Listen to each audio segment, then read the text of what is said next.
ஆடுகளம் சூதாட்ட கழகம் அதில் தருமனவன் ஆடுகின்றான். இவர்கள் மாளிகையை பார்க்கத்தான் வந்தார்கள்.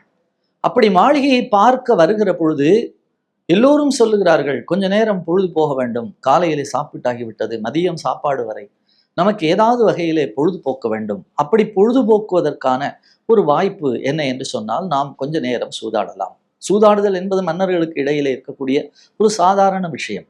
ஆகையினாலே சூதாடலாம். தருமன் சொல்லுகிறான், நான் சூதாட வரவில்லை, எனக்கு தேவையில்லை. என்ன ஒரு சக்கரவர்த்தியாக இருக்கக்கூடிய நீங்கள் சூதாட வரவில்லை என்று சாதாரணமாக சொல்லுகிறீர்களே, இது பொழுதுபோக்குக்காக, விளையாட்டிற்காக, இதிலே ஒன்றும் தவறில்லை என்று மீண்டும் மீண்டும் சகுனியும் மற்றவர்களுமாக பேசுகிறார்கள். கடைசியிலே ஒரு வழியாக தருமனை என்ன செய்கிறார்கள், சூதாட்ட கழகத்திலே உட்கார வைத்து விட்டார்கள்.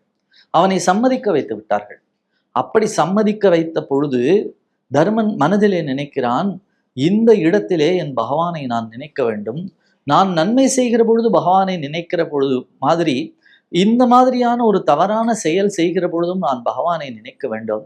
ஆனால் ஒரு பிரார்த்தனையை மட்டும் நான் செய்கிறேன், தயவு செய்து இது போன்ற சூழலிலே பகவான் இங்கே வந்து விடக்கூடாது என்று தர்மன் யோசிக்கிறான்.